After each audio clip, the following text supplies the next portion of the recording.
Want to learn stock trading but feel overwhelmed?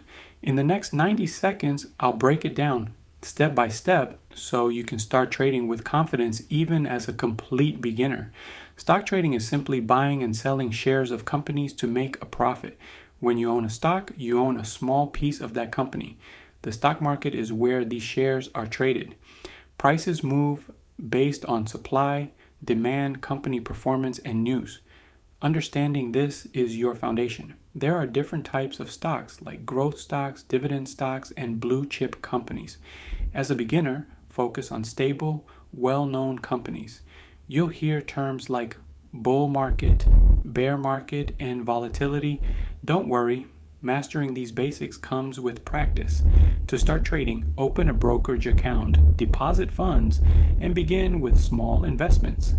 Never rush in with large amounts. Fundamental analysis looks at a company's financial health. Technical analysis focuses on charts and price trends. Using both gives you a better edge. Smart traders manage risk. Never invest money you can't afford to lose, and always diversify your investments. Start simple, buy and hold or follow trends. Avoid common mistakes like chasing hype or trading emotionally. Follow my channel for more and start building your financial future. Join me. Click the link in the description.